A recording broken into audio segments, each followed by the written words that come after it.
السلام علیکم دوستو، میرا نام نعمان خان ہے اور آپ دیکھ رہے ہیں انلائمن اسٹوڈیو۔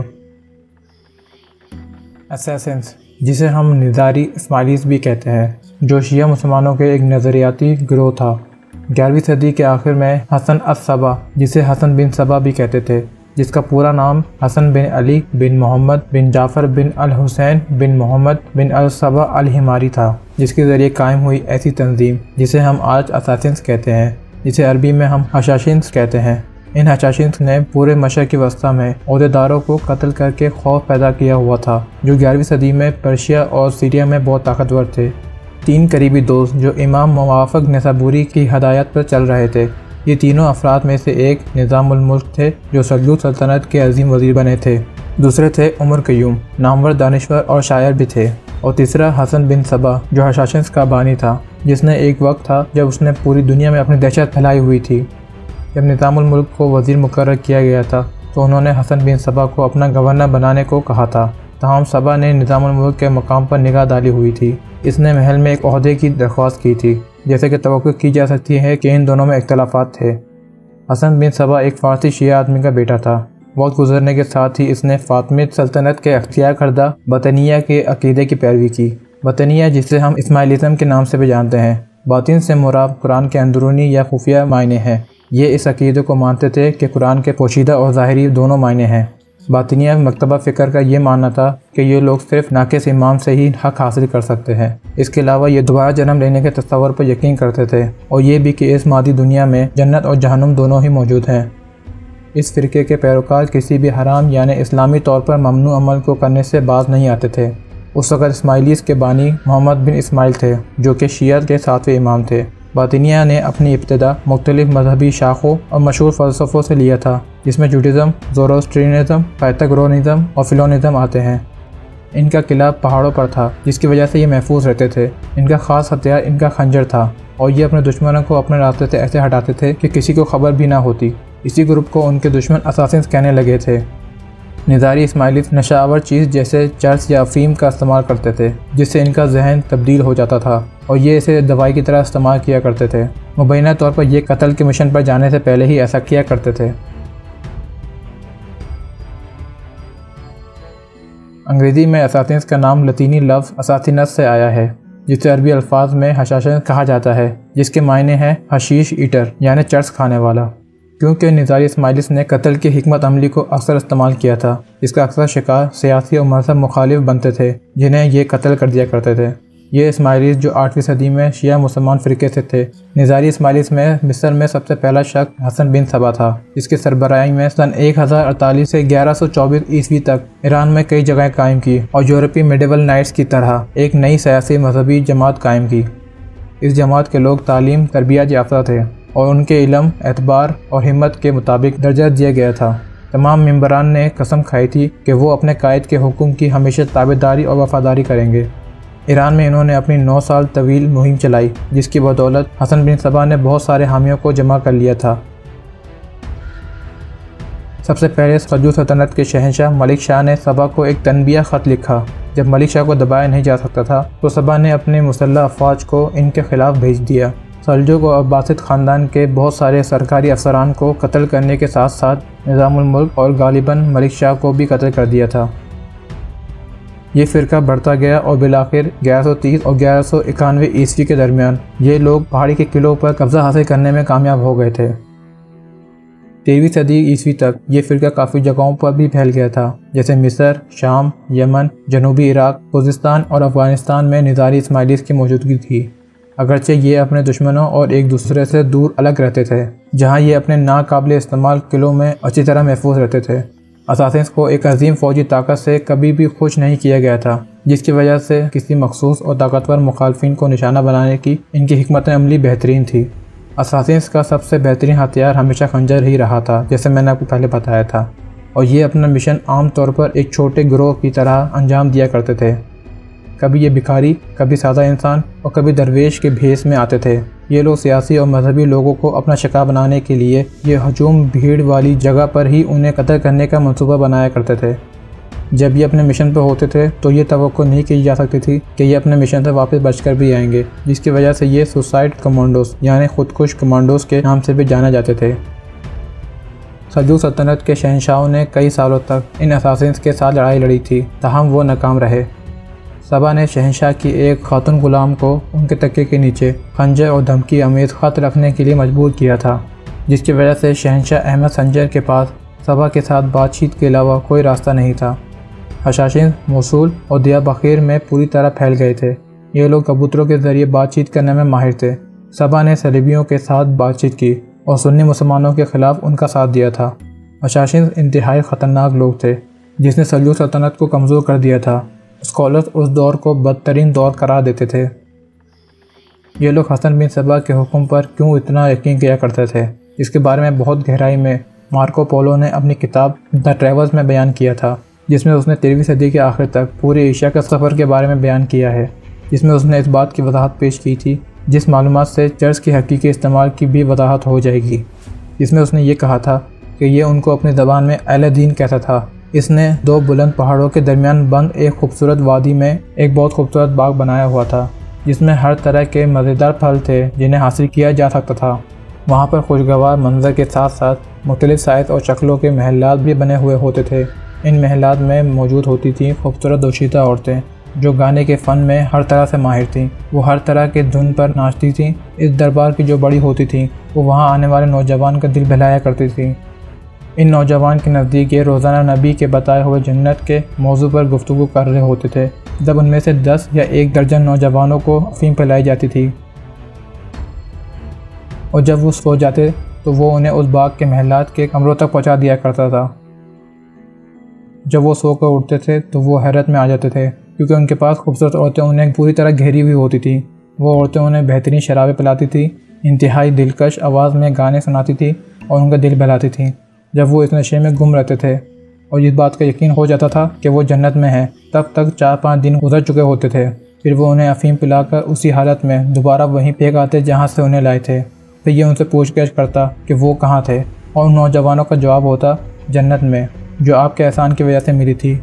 اس کے بعد یہ ان کو مخاطب کرتے ہوئے کہتا ہے، ہمیں اپنے نبی پر بھروسہ کرنا چاہیے، اور یہ کہ جو اپنے مالک کا دفاع کرے گا وہ جنت کا وارث ہوگا، اور اگر تم میرے احکامات پر قربان ہوتے ہو تو یہ خوشی تمہاری منتظر ہے۔ ان اساتذہ کے شکار میں سے ایک بغداد کے عظیم اور طاقتور وزیر نظام الملک بھی تھے، جنہیں 14 اکتوبر 1092 عیسوی کو قتل کر دیا گیا تھا۔ ایک اور کامیاب شکار جو کہ ان کا پہلا مسیح شکار تھا وہ تھا ریمن II، جو کہ تریپولی کا بادشاہ تھا، جسے 1192 عیسوی میں قتل کر دیا گیا تھا۔ جب وہ واپس تریپولی کے لیے جا رہا تھا تب اساتذہ کے ایک گروہ نے قصبے کے جنوبی دروازے پر اسے مار دیا تھا۔ تیسرا قابل ذکر شکار کونراڈ آف مونفریٹ تھا، جسے 28 اپریل 1192 عیسوی کو قتل کر دیا گیا تھا۔ کونراڈ کچھ دن پہلے ہی یروشلم کا بادشاہ بنا تھا۔ ایک رات اساسن کے 2 قاتلوں نے چاقو سے اس پر وار کیا جب وہ کھانا کھا کر گھر کی طرف جا رہا تھا۔ اساسن راہب کے بھیس میں آئے تھے اور انہوں نے کونراڈ پر جان لیوا حملہ کرنے سے پہلے خط لکھ کر اس کے گارڈ کو پکڑ لیا تھا۔ کونراڈ کے محافظوں نے اساسن کے ایک حملہ آور کو مار دیا تھا اور دوسرے کو پکڑ لیا تھا۔ بعض اوقات یہ اساسن اس قدر تیز ہوتے تھے کہ کسی کو اس بات کا یقین نہیں ہوتا تھا کہ یہ جرم اساسن نے کیا ہے۔ اسی طرح کا ایک اور شکار مودد بن اتنتش کا تھا، جو کہ ترک فوجی رہنما تھا، جسے 2 اکتوبر 1013 عیسوی میں ایک میدان میں اس پر حملہ کیا تھا جب وہ دمشق کی بڑی مسجد میں نماز پڑھ کر گھر واپس جا رہا تھا۔ تب کچھ اساسن خیرات مانگنے کے لیے اس کے پاس آئے اور پھر اس کے پیٹ پر 2 بار وار کیا۔ ان اساسن کو پکڑ لیا تھا اور پھر ان کا سر قلم کر کے ان کے جسم کو جلا دیا تھا، لیکن یہ صرف ایک شک تھا کہ انہیں نظاری اسماعیلیس نے بھیجا تھا۔ اصل میں کتنی پر اسرار اموات ہیں جس کا واقعی میں اساسن سے تعلق ہو سکتا ہے، اور اس کے برعکس کتنی اموات ہیں جن کا ان سے کوئی تعلق نہیں ہو سکتا، لیکن پھر بھی لوگ اس خفیہ فرقے کو ہی اس کا ذمہ دار مانتے ہیں۔ ان کا ایک شکار مشہور صلاح الدین ایوبی بھی تھے، جو مصر اور شام کے 1074 سے لے کر 1093 عیسوی تک سلطان رہے تھے، جو کہ ایک سنی مسلمان تھے۔ صلاح الدین ایوبی نے جب عوامی طور پر یہ اعلان کیا تھا، جس کی وجہ سے اساسن کی توجہ ان پر پڑی تھی کہ وہ تمام مسلمان لوگ جو بدعت کریں گے یا اپنے عقیدے سے پھریں گے انہیں مار دیا جائے گا۔ اساسن نے پھر اپنے انداز میں اس بات کا جواب دیا۔ اگرچہ 2 بار اساسن اپنے ہدف کو ماننے میں ناکام رہے، پہلے 1075 عیسوی میں، جس میں ان کا 13 افراد کا گروہ تھا جو اپنے شکار کے قریب آنے میں ناکام رہا، اور دوسری بار 1076 عیسوی میں 4 اساسین صرف سلطان کے ذرہ بختر کو چھید پائے، اور جب تک وہ سلطان کے چہرے تک پہنچتے کہ اس سے پہلے سلطان کے محافظ نے انہیں قتل کر دیا۔ صلاح الدین ایوبی نے ان کوششوں کا بھرپور جواب دیتے ہوئے پہلے مسیاف کے آس پاس کے دہائی علاقوں کو فتح کیا اور 1 ہفتے کے لیے محل کا محاصرہ کیا، پھر اس مہم کو اچانک ترک کر دیا گیا تھا۔ اس بدلاؤ کی پہلی وجہ شاید یہ ہو سکتی ہے کہ اساسنز نے ایک رات کے وقت صلاح الدین کے خیمے میں چوری کی تھی، لیکن انہوں نے صلاح الدین کو مارنے کے بجائے تنبیہ کے طور پر ان کے تکیے کے نیچے خنجر چھوڑ دیا تھا، جیسے انہوں نے نور الدین کے ساتھ بھی کیا تھا۔ اس کی دوسری متبادل کہانی یا وجہ یہ بھی ہو سکتی ہے جو اسماعیلی متن سے آیا ہے کہ ایک اساسن نے سلطان کے تکیے کے نیچے ایک زہر آلود کیک چھوڑ دیا تھا جس میں یہ کہا گیا تھا، آپ ہماری طاقت میں ہیں۔ چاہے اس کی اصل کہانی یا وجہ جو بھی ہو، جس کے بعد ایک چیز واضح ہے کہ اگر اساسنز کسی کو اپنا شکار بنا لیتے ہیں تو وہ ان سے بچ نہیں سکتا تھا۔ اور جہاں تک بات رہی صلاح الدین ایوبی کی، تو جو شخص قرآن حافظ اور اللہ کے لیے جنگ لڑتا ہو، جس کے بہترین کام کی تعریف صرف مسلمان ہی نہیں پوری دنیا کرتی ہو، تو اسے ہرانا ناممکن سی بات ہے۔ اس کہانی کی وجہ کچھ بھی ہو، لیکن صلاح الدین کو ایک پیغام ملا تھا اور شام میں اساسنز کے رہنما کے ساتھ باہمی فائدہ مند معاہدے پر بات چیت ہوئی تھی۔ اس کے بعد کیونکہ کافی بڑے لوگ ان اساسنز کا شکار بن چکے تھے، جس کی وجہ سے کافی طاقتور حکمرانوں میں ان کا خوف پھیلنا شروع ہو چکا تھا، جس وجہ سے یہ لوگ اپنے لباس کے اندر مسلسل حفاظتی لباس جو چین سے بنا ہوتا تھا وہ پہن کے گھومتے تھے، اور خیموں کے بجائے لکڑیوں کے مینار بناتے تھے، اور ہر اس شخص کو اپنے سامنے نہیں آنے دیتے جسے وہ جانتے نہیں ہوں۔ حسن بن صبا 1224 میں علموت میں مرا تھا جب اس کی عمر 80 سال کی تھی۔ ان کا خاتمہ تب شروع ہوا جب منگول سلطنت آئی تھی۔ منگول سلطنت کے بڑے خان نے اپنے چھوٹے بھائی ہلاکو خان کو 1256 عیسوی میں ایران کا ولی بنا دیا تھا۔ ہلاکو خان کو ایک فوج دی گئی تھی اور اسے مغرب میں مہم چلانے اور سلطنت کو پھیلانے کے لیے کہا تھا۔ اس نے یہ کام بڑی کامیابی کے ساتھ کیا، اور راستے میں اس نے 1256 عیسوی میں اساسنز کو شکست دینے کے ساتھ ساتھ علموت سمیت ان کے تمام قلعوں کو ایک ایک کر کے حاصل کر لیا تھا۔ اساسنز نے منگول کے ایک کمانڈر چغتائی اور سابقہ گویو خان پر اپنی ایک بدنام زمانہ کی حکمت عملی کرنے کی غلطی کی تھی، لیکن منگول پہلے سے ہی اس طرح کی سازشوں سے اچھی طرح واقف تھے۔ منگولوں نے اپنی تخلیقی طور پر اعلیٰ درجے کی مشینوں اور ایسی چیز جس کے ذریعے پتھر پھینک سکیں، جس کی بدولت یہ کامیابی حاصل کر پائے۔ دیگر بارود میں سے گن پاؤڈر بم بھی تھے جنہیں یہ بہت شدت اور بالکل صحیح نشانے پہ پھینکتے تھے۔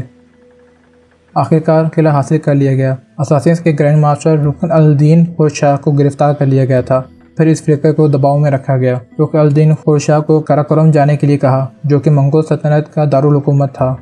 پھر انہوں نے رکن الدین خورشاہ سے ملنے سے انکار کر دیا، اور جب وہ واپس گھر کی طرف جا رہے تھے تو اسے منگول کے گارڈز نے قتل کر دیا۔ رکن الدین خورشاہ کے بارے میں کہا جاتا ہے کہ اس نے پہلے 400 اساسنز کو بھیجا تھا مونگ کے خان کو قتل کرنے کے لیے۔ اساسنز کے باقی قلعے ان کی طرف گر پڑے، جن باشندوں میں باشمول مرد، خواتین اور بچے آتے تھے وہ اسی میں مر گئے تھے، اور جو خواتین اور بچے خوش قسمتی سے اس سے بچ گئے تھے ان کو غلامی میں بیچ دیا گیا تھا۔ اس طرح نظاری اسماعیلیز کو پرشیا میں مکمل طور پر ختم کر دیا گیا تھا، لیکن کچھ قلعے شام میں بچ گئے تھے، جس میں بعد میں مملوک کے رہنما الظہیر بابر نے حملہ کیا تھا۔ 1270 کی دہائی تک بہت سے اساسنز کے قلعوں کو مملوکوں نے اپنے قبضے میں لے لیا تھا۔ اس وقت بھی کچھ اسماعیلی لوگ چھپے ہوئے تھے۔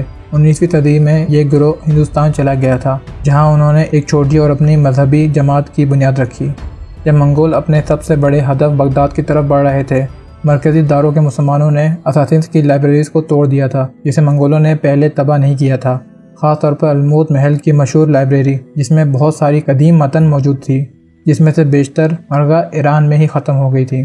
لیکن اسماعیلیوں کے نظریاتی عقائد سے وابستہ ہر ایک چیز کو جلا دیا گیا تھا اور مورخین کو چھوڑ دیا گیا تھا، لیکن معمولی اور حتمی عدم اطمینان بخش متن باقی ہیں، جس کے ساتھ مل کر ہم اساسنز کی تاریخ کو جان سکتے ہیں۔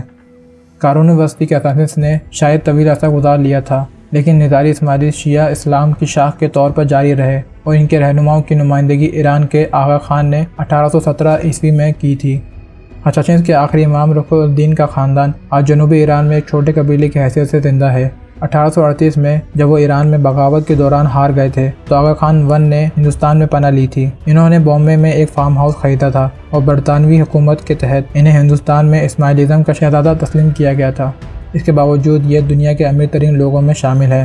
آغا خان نے ایک سفارتی مشن حاصل کرتے ہوئے ہندوستان میں برطانیہ کے غلبے کی حمایت کی۔ آغا خان 3 جو مشہور ہستیوں کے ساتھ میگزینز اور باہرہ روم کے ساحل پر مقبول تھے، انہوں نے مصطفیٰ عصمت انونوک جو کہ ترکی کے دوسرے صدر تھے ان کو خط لکھا تھا جس میں خلافت کے خاتمے کے بارے میں لکھا تھا۔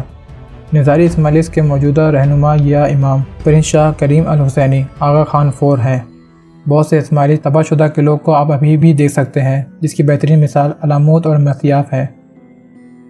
یہ فرقے نے 2007 سے ویڈیو گیم اساسن کریڈ اور اس کے مختلف سیکولز کے بدولت بیداری کی ایک پوری نئی منزل حاصل کر لی ہے جو پوری طرح نظاری اسماعیلیس پر مبنی ہے۔ متعدد یورپی پادری حسن بن صبا اور حشاشینس کی تاریخ میں دلچسپی رکھتے ہیں، جس کا ثبوت آپ بہت سے گیمز اور فلم میں دیکھ سکتے ہیں۔ اگرچہ آج کے انتہا پسند جو اپنے آپ کو مسلمان کہتے ہیں، ان دہشت گردوں کو حسن بن صبا کے حشاشینس کی اولاد بھی سمجھا جاتا ہے، لیکن یہ بھی واضح رہے کہ حشاشینس کا اصل ہدف در حقیقت مسلمان تھے، جیسے کہ آج بھی ہم دیکھتے رہتے ہیں۔ اگر میری اس ویڈیو سے آپ کی نالج میں اضافہ ہوا ہو تو اس ویڈیو کو لائک کریں، دوستوں کے ساتھ شیئر کریں، اور اگر ابھی تک آپ نے ہمارے چینل کو سبسکرائب نہیں کیا تو سبسکرائب کر کے بیل آئیکن کو دبا دیں۔ ملتے ہیں کسی اگلی انفارمیٹیو ویڈیو کے ساتھ، تب تک کے لیے thanks for watching this video. اللہ حافظ۔